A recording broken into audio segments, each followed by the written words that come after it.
the number two bishop in Italy said mass for a group of 1,300 LGBTQ people and their friends and family, outright with the Pope's blessing, which he communicated to us. That's huge. If you had said to me 20 years ago that would happen in Rome, I would have said, no way. So I think that we are seeing change, and we'll see where it leads, but I'm trying to be patient.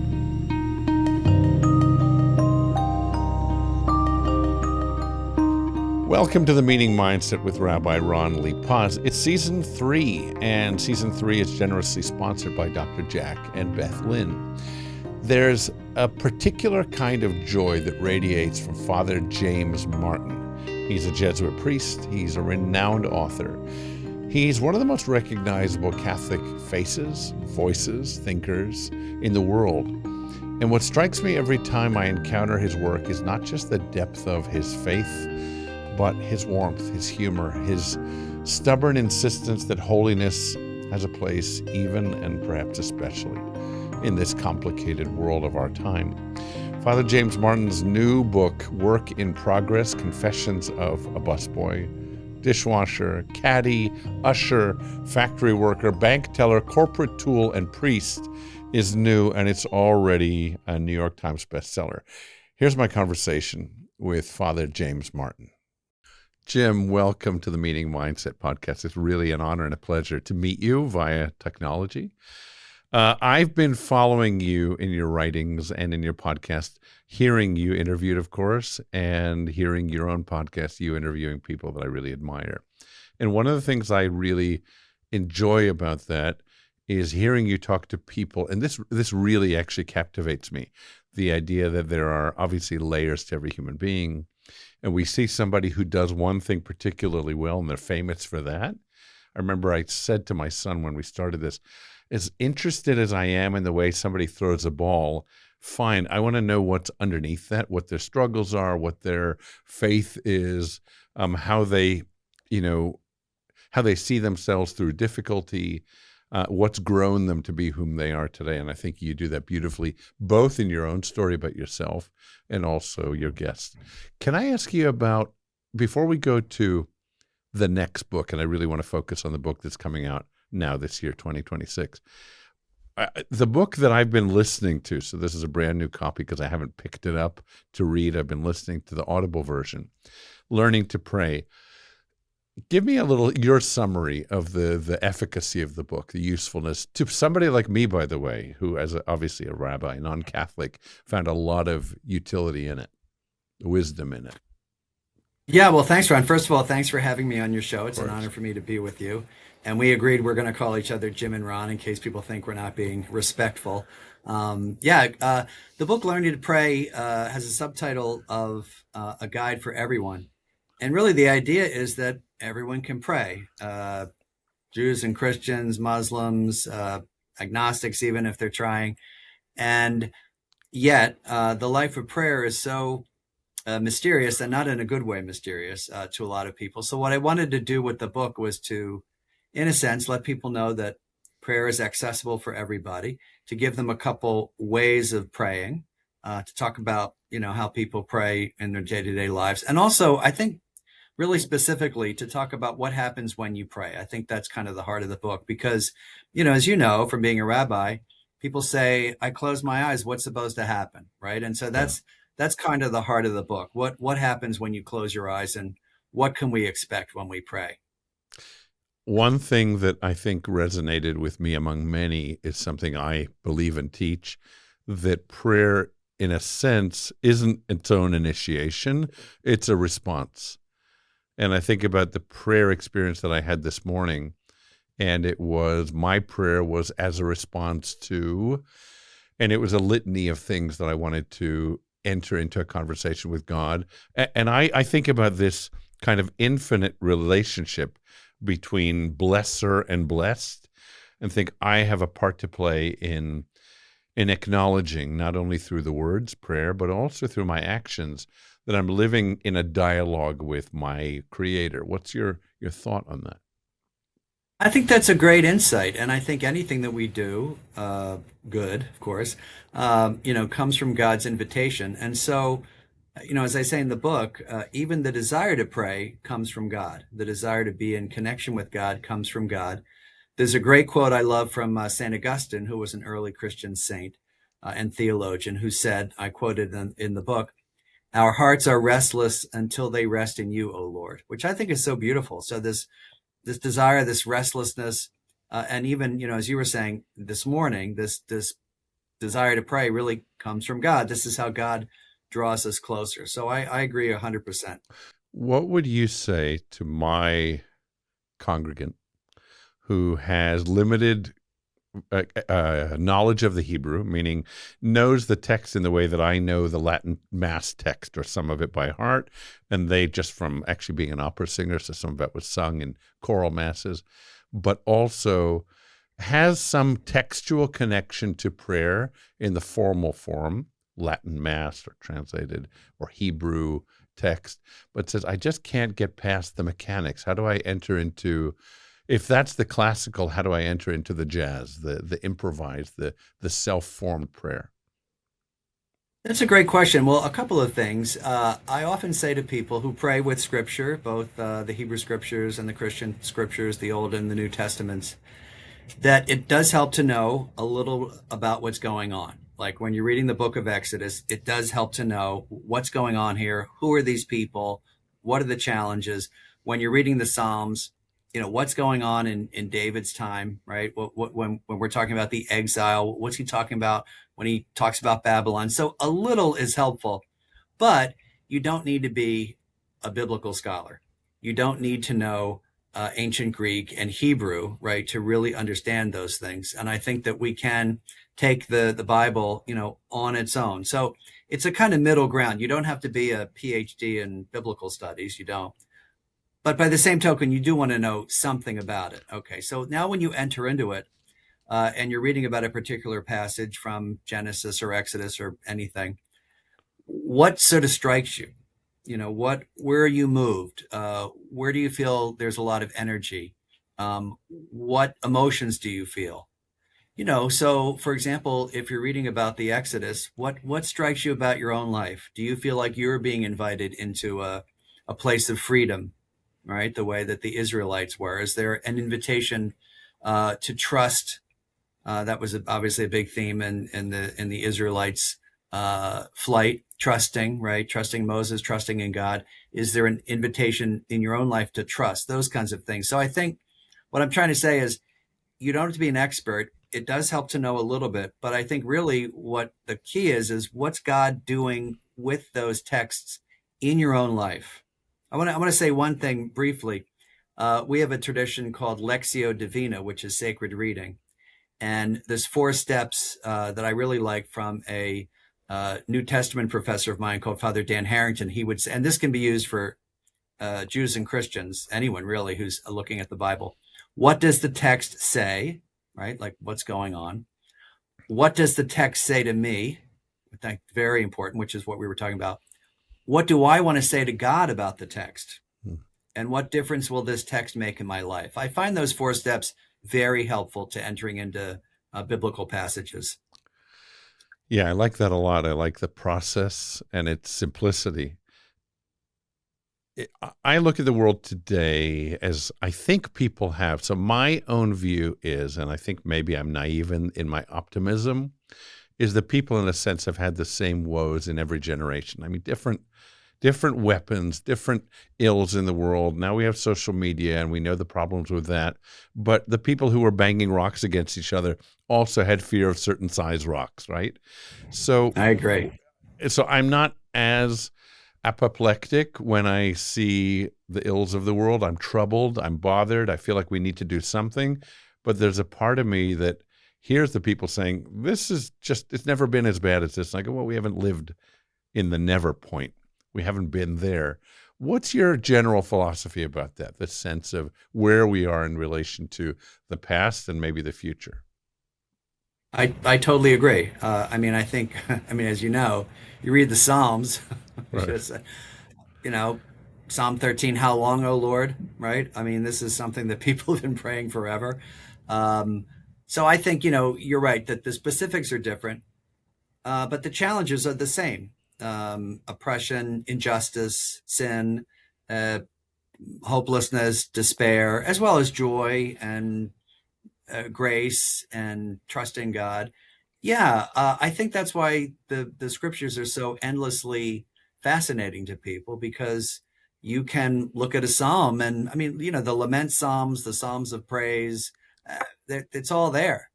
Um, and then, of course, I think you can look at specific stories and find yourself there, right? So if you're Right. looking at, just the story of, I mean, even though I don't think we need to take it historically, the story of Adam and Eve, Right. right? And presumption and vanity and not trusting in God, you can find yourself in these stories.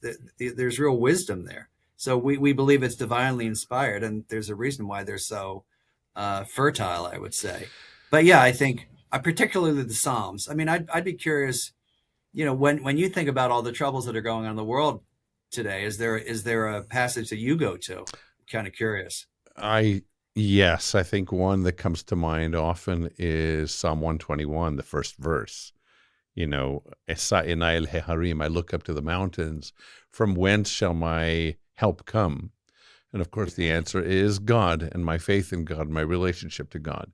And I think the wisdom of that moves me is not only the very human question at the beginning, which is, I think most questions are rooted in what it is to be human, our curiosity, our despair sometimes, are just searching for why and how, why now, why me, why us, why this, but also how do we get past this? How do we move forward? So I think that's the first piece, which is the small human being, the smallness of being human. And then the answer, I don't find to be naive. I find the answer to be, look, there is a relationship. And in that relationship, God has awareness of you. And I'll say responsibility for this world that God created. One of the verses in that moves me is this idea that Adonai yishmor et nafshecha, it says toward the end, penultimate verse, God will guard thy soul. And to me, that's an aha moment in prayer when, okay, I take everything to be grounded and literal. I think I understand matter, and I understand that this is me, and yet it's saying, but there's more to you, always was and always will be. So there's that. In terms of music, there are the different movements of an individual psalm that I find moving. What about you? It's funny you were talking about that psalm. I love that psalm, and whenever I'm in the mountains, which is not a lot in New York, Right. I think about that. Whence cometh my help? What is man that you are mindful of him? What is that? You would probably, is Right. that Psalm 8? Yes, 8 or 9, Ma'adam, yeah. And I just find that so beautiful, because we can feel so insignificant. But I go back. This might be surprising. I go back a lot to the Book of Job, because I think if we're honest, we don't have the same problems Job has. Obviously, our cattle aren't destroyed, but maybe in some places our cattle are destroyed. But I think we all tend to feel, why is this happening? And then Job's friends come and give the answers. And in the end, it's a little bit what you were sort of implying, if I'm hearing you correctly. In the end, a lot of it's just mystery, Right. right? We are in a relationship with a God, and I often use this with people. We are in a relationship with a God whose ways ultimately we don't understand, Right. really. And in the end, Job is still in relationship, and God, kind of gives him his answer. And it's kind of a non-answer. Where were you when I created the universe? Right. But I think, I have to say, like you, I'm sure, I deal with a lot of suffering and Of course. people who are struggling. And really the answer of why do we suffer? I mean, there is really no satisfactory answer that's going to solve all these things.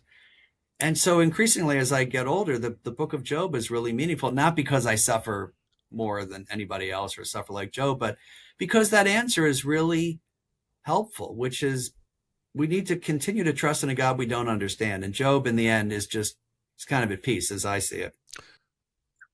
Again, the question that I want to ask you, because I think I asked it earlier, is what do you tell the person who says it's all nonsense? You're putting your faith in something that doesn't answer because It's not there. There's nobody in this conversation with you. People suffer because we're organic beings living among organic beings on an organic planet that sometimes lights on fire and sometimes breaks apart in earthquakes, and cars hit trees. So what's your pastor's advice to that person? Yeah. So this is an agnostic or an atheist saying this, or is this a believer I that's think it could be struggling? anybody. I mean, Yeah. I've met people who've gone as you have through such trials, and they'll just say, "I just don't know what to believe anymore," or Yeah. God, I don't know. Give me a break from God right now." Which, by the way, I'd in say, our tradition, the rabbis excuse, right? Absolutely, right. I think, In other words, don't give that person a religious answer when they're in a moment when it's inappropriate. oh, totally. I mean, I never say things like, oh, you know, God's going to give you something better, right? Right. Or it's all part of a plan. And I think even though people can come to those conclusions themselves, right? Or it's a mystery. I mean, those bromides don't help. I would distinguish between the agnostic and the atheist who comes to me, and that in that sense, the question is there a God, right? And I can talk about that with them. I usually will appeal to their sense of what Thomas Aquinas would call the argument from design. Like, do you really think that this is all kind of by chance? Like, I mean, I know there are billions of possibilities, but it does seem unlikely that this is just by chance. And then I might invite them to think about ways that God has of reaching out to them. So, for example, I say, even the question you're asking, why would you be asking that question? Where do you think that desire to know comes from? Right. So I usually go down that path. With the believer, I'll say something like, okay, this is where you are right now. I understand that. That makes sense. And it does seem awful and tragic.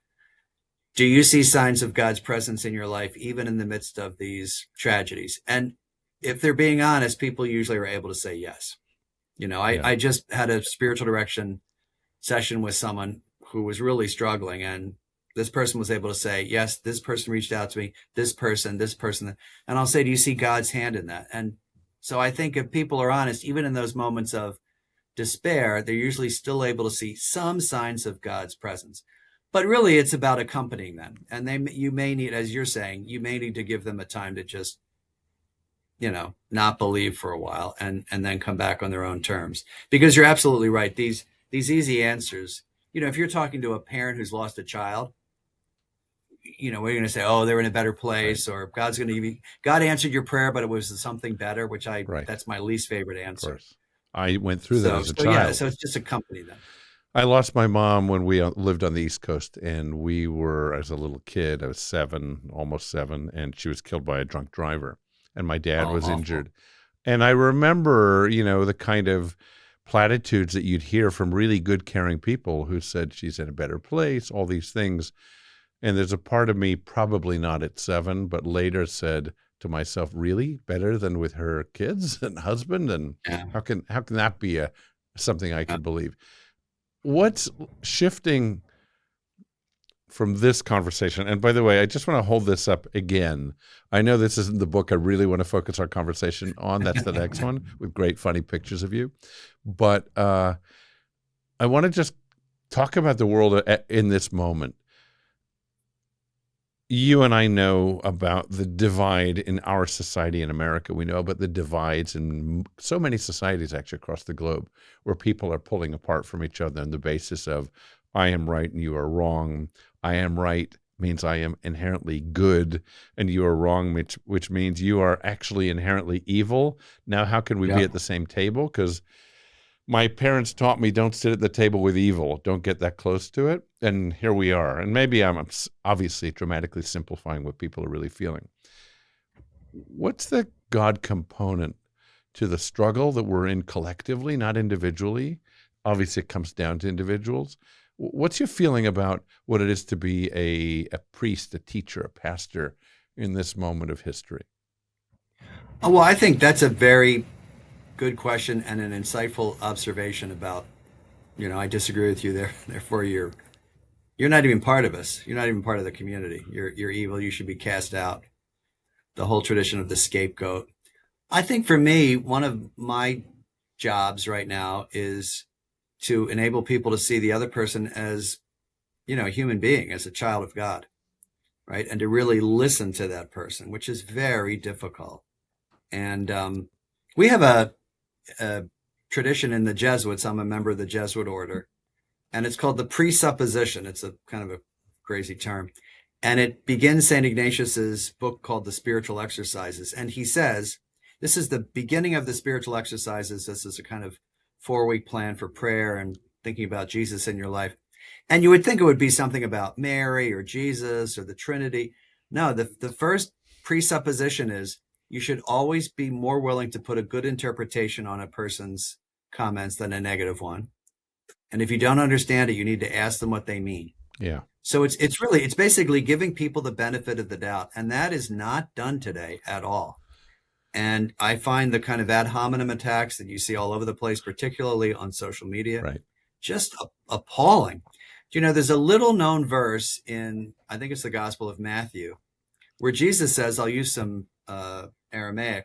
Jesus said, if you call your brother Raka, which I guess means fool or empty-headed, you're going to go to hell. And people just pass that one right over. So if you call someone a name, Jesus says you're going to hell. And boy, I wish that we could sort of center on that a little bit instead of all the judging that we do. And also Jesus says to his disciples, it's pretty clear, judge not. So I think it's getting people to understand that the other person on the so-called other side is a human being and a child of God and beloved and usually trying to do their best. That ad hominem attacks, at least in the Christian worldview, are verboten. Of course, in ours as well. And that, pardon me? Of course, in ours as well. There's a parallel to everything in both of these traditions. Yeah, and that, you really need to listen to these people and not judge. This is so key. Jesus says it over and over, and yet people, they seem to be unable to not judge. They say, well, I have to judge a person's actions. Well, fine, but it's not about judging the individual. So that's a big part of my world these days, and it gets tougher and tougher. Yeah, I'm in that same world, and I have people trying to pull me into the ring, saying, why aren't you in there fighting it out, making political statements, talking about our politics? And I think I prey on this and struggle with this quite a lot. I try and stay true to what I think is the right direction for me in my leadership of this minority nation, and among those people, a tinier minority that are members who go to synagogues, and then the infinitesimally small group that go to my synagogue relative to the whole population. And I say, you know what? I don't have the hubris to alienate half of them. And by the way, so many times we end up changing our point of view a few years later when we have more information or different information. So if I give the sermon this Friday night and half the people say, you know what, I'm so sick of, and they leave, often they're not leaving to another synagogue or church. In your case, they're leaving. They're going to baseball. Yeah. Right? I like baseball, but it's not a substitute. And I think I have a responsibility, even though it's uncomfortable for them and for me, to say, let's keep this a sacred realm. And it could be that at some point I'll realize my point of view on that wasn't founded on good data, as we know so many times, right? So what if, God forbid, I'd said those things only to find out that I'm wrong? I have a colleague whom I like a lot, and he was telling me that he got a standing ovation after a fiery political sermon. And everybody got up, and I thought, great, fantastic. I'm glad you have the kind of support and cohesion in the community. But my concern is, what about all the people who aren't coming to that synagogue because they just don't want a part of that? What about the 10 or 20 people who felt unwelcome or alienated? I totally agree, Ron. I think what I try to do is I try my best to not make it political. So, for example, I won't say politicians' names, never. Right. I will barely even say Republican and Democrat, unless I use an example like, hey, Republicans should listen to Democrats and Democrats, something like that. Yeah, same rule for me. I think at times, I think the challenge is, when you preach the Bible, sometimes it's going to necessarily be, it's going to be seen as political. So if you say we need to care for the poor, or we need to care for the stranger, as Exodus says and as Jesus says, people say, well, what are you talking about? It's like, well, okay, now this case, I'm just preaching the Bible, right? But when you get specific, I totally agree with you. I think it's unnecessary. You don't have to do it. Pope Francis said, which I love, a fellow Jesuit, said, we're not supposed to replace people's consciences. We're supposed to form them. So it's not about saying vote this way or condemn this person or condemn this politician, but let me form your conscience in the Gospels, right? In the Bible. And that's the most important thing. But I really do feel sorry for people who feel left out. So that the homily should never be divisive, that people, they might feel uncomfortable, Right. but that's the Bible, Right. right? And that's the prophetic role. But they shouldn't feel excluded, and they shouldn't feel unwelcome. So I completely agree. And I think that's a real temptation these days. But the other thing is this: look, people aren't dumb. I mean, if you say we need to care for the poor, people will make their own Context, kind yeah. of decisions on their own. Yeah, which is much better than you telling them vote for this person or not for this person. Yeah. You reminded me of Pope Francis, whom I had the honor of meeting, and not only being blessed by him, but blessing him, which was an extraordinary, incredible experience in meeting him and the conversation we had. Wonderful. And I think I was then, maybe we were in St. Peter's or on the grounds at the same time. If we look at CCTV footage, we'll probably see that we were. You were there for the synod when? 2 year or every year? I don't know. Recently. I was there in October 2023 and October 2024. So we were there at the same time.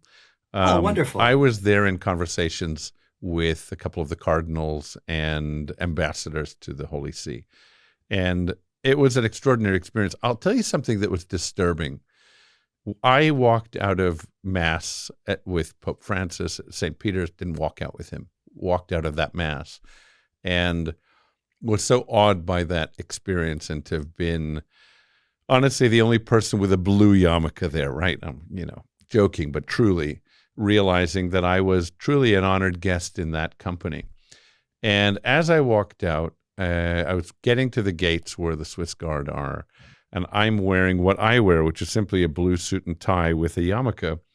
And the cardinal with whom I was walking, German cardinal whom I really admire, he and I were leaving to go and get coffee. And before we got to the gate, he said to me, I hate to say this to you, but I don't think you're safe wearing that out there. And I thought, I should take off my yarmulke? He said, I just want to be protective of you. And I did. I took his advice. It's his home, not mine. But it bothered me ever since then, that idea that, not that he would do that to me, I think he was doing it out of kindness, but that was a reality. That was just a challenging memory for me of that experience. Yeah, that's so interesting. Did he mean outside the Vatican? Yeah, as we walls? left the gates where the Swiss Guard were, walking onto that road on the right side of St. Peter's Basilica. That's actually very surprising, because I mean Italy, Vatican City and Rome are pretty cosmopolitan, but I guess he would know better. Well, I think it was also October 2023, right after October 6th. I was there 2 weeks later or so. October 23rd, I was there to commemorate the seizure of Rome's Jews, right, during the Holocaust. And then we were working at the time to see if we could open the doors of the Vatican to the survivor families who were coming to Rome as guests of the President of the Republic. Shifting from that, let's talk about this new book. I said half jokingly, there are these funny, really sweet, cute pictures of you growing up on the cover, and a provocative, provocative title. Do you want to read it and talk about it at length, whatever you want to tell us about that book and that story? Yeah, so the book is, as you see, the book is called Work in Progress. I have to read it because I have not memorized the subtitle. Confessions of a busboy, dishwasher, caddy, usher, factory worker, bank teller, corporate tool, and priest. And that is one of those Woolworth photo booths I used to go in. I'm probably a little older than you are. I don't know. I know the photo booth. I was in that same one. Yeah, so it's a story of as I say, finding work and finding God. It's a vocation story told through the lens, believe it or not, of some crazy summer jobs I had, and it's probably the most personal book I've written. It's a lot of personal stories about, uh, kind of messing up in summer jobs, caddy, lawnmower, busboy, dishwasher, all those things, bank teller, learning some things, and then, seeing how God led me from that to life in corporate America to working as a Jesuit priest. And it's been a lot of fun to write. I think I had more fun writing this book than any other book because it's just kind of enjoyable and fun stories. There's Tell us about different passages. When did you join the Society of Jesuits? What age were you, and where were you in your religious life? And just, what age, what point in life was that? Yeah, sure. I was 27. I did not grow up in a religious family. I was saying to you before we got on, I grew up in a neighborhood that was, I wouldn't say wholly Jewish, but largely Jewish. And I talk a lot about that growing up. I'll tell you a funny story. So anyway, to continue, I was not super religious. I wasn't super religious in high school. I always say I went to about 12 or 15 bar and bat mitzvahs. I went to 0 first communion and confirmation parties. I went to the University of Pennsylvania, studied Wharton. I got a job at GE, and then started to feel less and less, comfortable in the business world. It's a vocation for a lot of people, Right. but not for me. And then I, stumbled upon the Jesuits and entered in 1988. But the story I wanted to tell was, I talk a lot about, and I'm not just saying this because you're a rabbi, I talk a lot about my Jewish friends growing up and many funny stories. But I went to a tremendous number of bar and bat mitzvahs, which I found very unfair because I was bringing them all the presents, and I never got a present for my bar mitzvah, my bat mitzvah. There's no comparable thing in the Christian world, at least back then at age Right. 13.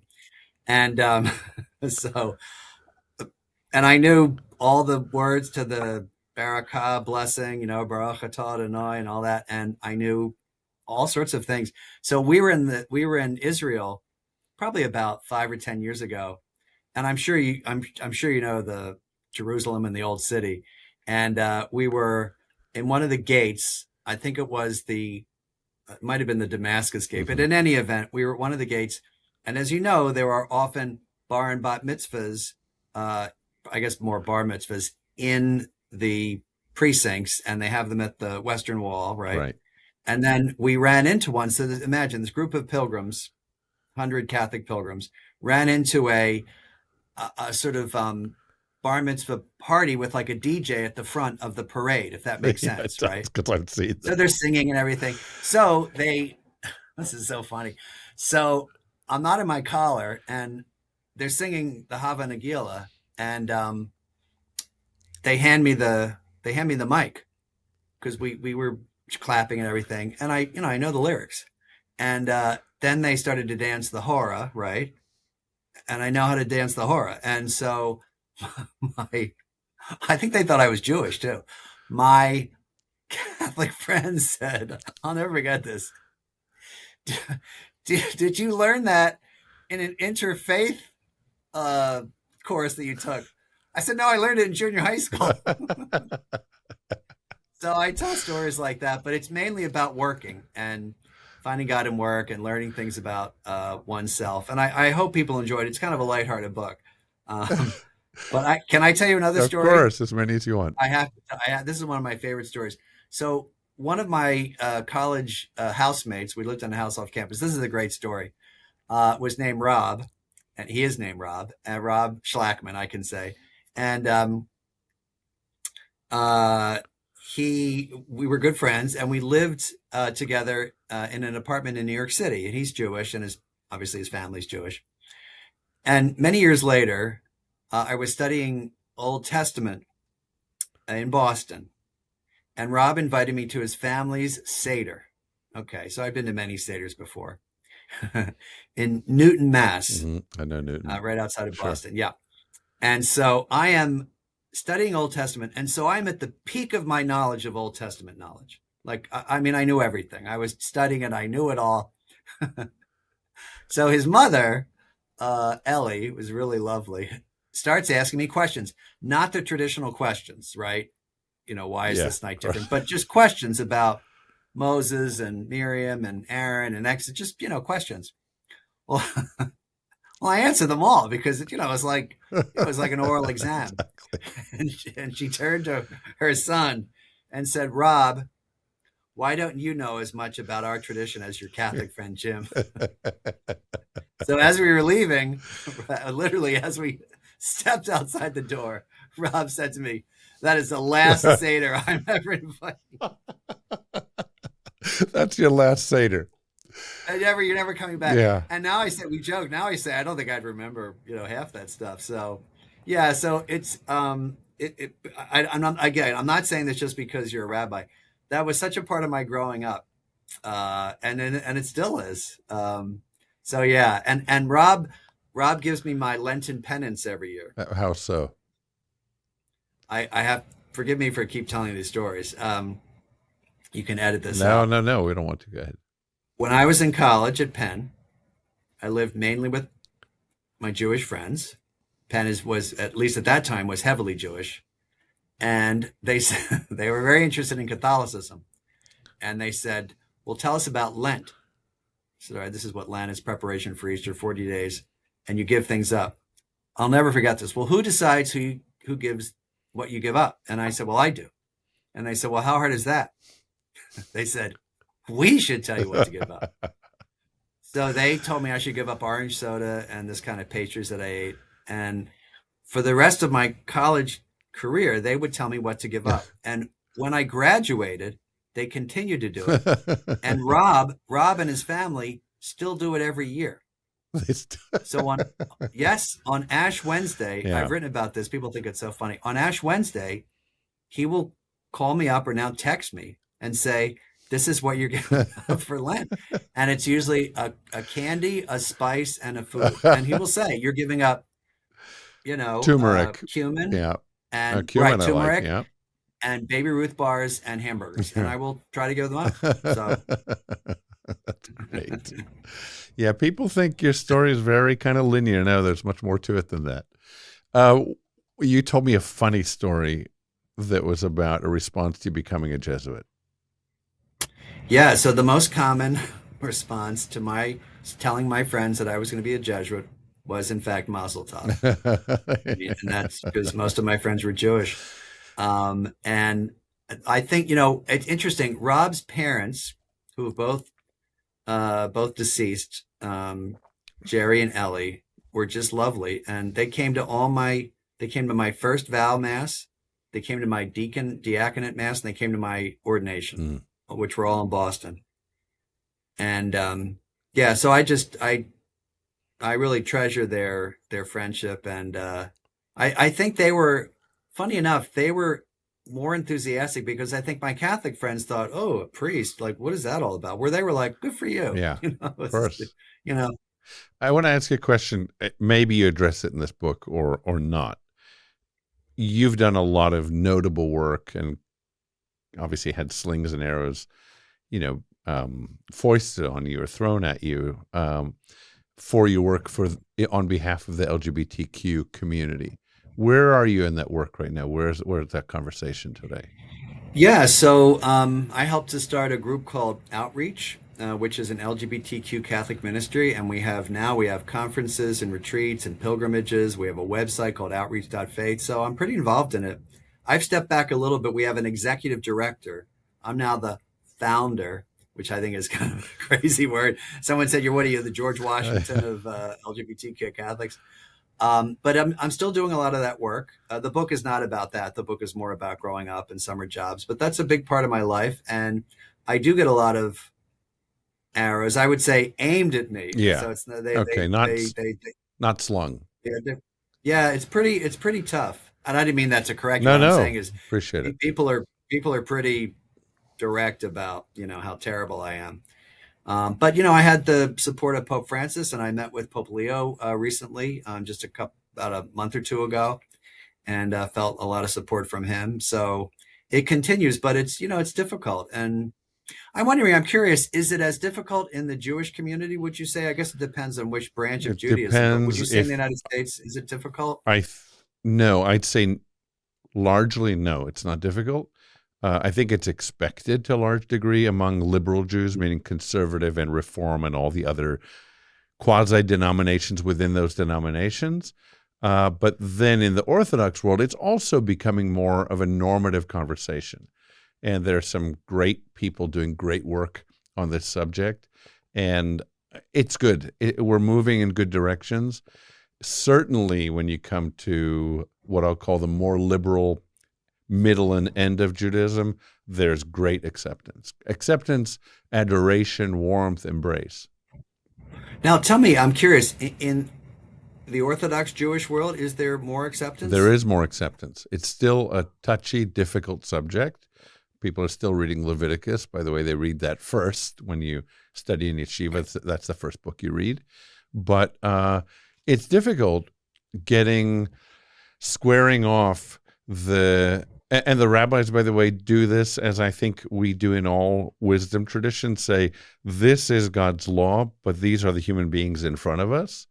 And how do Yeah. we actually show sincere compassion and welcome and embrace and say, you too are welcome into this tent, while at the same time saying, for those denominations, for instance, and yet we can't sanctify your marriage, right? Whereas my Mhm. more liberal tradition, we can sanctify the marriage. It's up to each uh, denomination, and within that, the rabbi has autonomy to make a decision if that's what they want to do or not. Yeah, I mean, I also rely on the work. I'm sure you know Amy Jill Levine, Yes, of course. who, has written for outreach in terms of what are often called the clobber passages from the Bible, not Right. only the Old Testament, but the New Testament, and helping us understand them in their context. And one of the things I find helpful for people is to say, well, okay, you're going to quote Leviticus, but, also talks about stoning people for adultery. Do you think that's a good No, we idea? do And people that. say, no, no. Yeah. What's That's that? we do that. Wow. We're Okay. Oh, consistent. remind me not to drop by So your I was just temple. going to say, by Um, the way, it's dangerous to say what I just said in a world in which people can just grab a soundbite. So I know. I'll be No, I quiet. know. So I think what Amy Jill points out, and what, as good biblical scholars point out is, we understand these readings in a certain context, right? And we don't transfer them literally, right, into Right, 21st century belief. And right. so what did they mean, and what are they talking about, and how do we understand it? And also, how do we apply it today? But that's very interesting. I'm just curious, what about Orthodox Jews in Israel? Is it still sort of verboten, or is that It more difficult is, to but talk about? again, Orthodox Jews is a kind of monolithic answer to more Right, diverse community. right, Even within true. Orthodoxy, there's so many camps and schools of Orthodoxy and yeshivas and rabbis and rebbes. But as a whole, in Orthodoxy, wherever it is, Williamsburg or anywhere in the world, New York, or I should say Israel, it's for the most part seen as something that can't be sanctioned. But it doesn't mean Sure. that within those communities they're not still loving and embracing the members of the LGBTQ community that are there. I think sadly in the Catholic Church in a lot of places like Eastern Europe, Sub-Saharan Africa, it is that second part. They don't love them, Yeah. and they think they're only sinful, and that's one of the things that we're trying to confront, and really just help people to listen to them. That's the first step. Yeah, I think my question to you actually about this is when I was presumably with you, meaning at the Vatican at the same time, my friends and colleagues, cardinals, would come out and we'd have our dinner conversations. And I said, "So what's being discussed? And what will actually move the needle this time?" And they often said, kind of cynically, apologetically, nothing's going to change, but we're in a conversation that maybe 20 years ago we wouldn't even entered into. Do you feel like the needle's moving in any real way I think you mean on that particular on that issue? issue? Yes. Pope Francis, for example, called for the decriminalization of Right. homosexuality, which, I mean, as you know, in the West, people Huge. say, well, of course, which means, for our listeners and viewers, that it's not criminal, right? That Right. you oppose the fact that people would be jailed. And, for a lot of people in the West, they thought, oh, big deal. But in sub-Saharan Africa and in Eastern Europe, that's a big deal, It is. right? And so I think by him doing that, by him using the word gay, by him appointing openly gay people to papal commissions, by him meeting with people like myself, by him meeting with transgender people, just talking about it. And, even Leo just used the term LGBTQ. It is moving the needle. I think it's hard for people, I think, to some people, to see how much change we've undergone just since Pope Francis. I mean, again, he's the first pope even to use the word gay in public. His 5 most famous words in English, "Who am I to judge?" were about gay priests. Excuse me. So I do think that it is changing. Is it changing as fast as people would like? No. But again, the Pope is trying to balance this idea of progress with also unity. He doesn't want to break the church over this. So where do you, and I know we need to wrap up for your time as well, where do you sit on wanting to hold on to the value of the tradition of the church and what it stands for and the word that it stands for, and wanting also to see changes happen that will make it more embracing and I'll say more humane? How do you square those two as a priest and as a thought leader on this? Yeah, well, I think by standing in that tension, right, and by seeing both things as important. I don't, directly challenge church teaching on anything, but I think what's important is that people listen to the experience of LGBTQ Catholics who are often really treated like dirt in their own church. And so step by step, I think we move ahead. If you had said to me that, for example, Outreach, our LGBT group, was part of a pilgrimage and in Rome a couple of weeks ago, I will say, I don't want to date this time, but we were part of a pilgrimage for the Jubilee, and there was a mass for LGBTQ people presided over at the Church of the Gesù, with the Jesuits' main church, by the vice president of the Italian Bishops' Conference. Now, what does that mean? The number 2 bishop in Italy said mass for a group of 1,300 LGBTQ people and their friends and family, outright, with the Pope's blessing, which he communicated to us. That's huge. If you had said to me 20 years ago that would happen in Rome, I would have said, no way. So I think that we are seeing change, and, we'll see where it leads, but I'm trying to be patient. Look, I mean, just like we started by talking about the prophets, and I don't consider myself a prophet, but patience. I mean, this is taking. How long was Moses in the desert with the people of Israel? 40 years. Yeah. So, it takes some patience. And so we have to be patient even with the church, and I have to be patient with the church, but we'll get there. Yeah. But we're on a continuum. We're not stuck, and you're part of that forward movement. Lastly, what's the message that you want to give the world as we're entering into, or now the first part of 2026? Gosh, I would say for believers, trust that God can do anything. Right? I mean, to me, that's the message of the Bible. Nothing is impossible with God. Now, that's the words that the angel Gabriel uses to Mary. But really, I mean, that's the message of the Old and the New Testament. Nothing is impossible with God. Trust in God. And I would also say, in times where you feel despairing, that is not coming from God. Always look, for the hopeful messages and the hopeful impulses and the hopeful people. That's where God is. It's not in the darkness, and it's not in the despair. It's in the light. And so choose that, right? Yeah, absolutely. Thank you so much. Jim, I really appreciate this hour and a chance to get to know you, not only through your work, but in conversation. Can you hold the book up for longer? I want people to see it in your hands as well. And you do not have to ask an author. That's right. HarperCollins. Hopefully it'll be #1 on the New York Times bestseller list soon because of this podcast alone. I'm really grateful to you, Jim. Work in progress. Yeah. Pardon me? I'm really grateful to you. Thank you. My pleasure. I'll say bavakasha. Thank you. Toda rabba.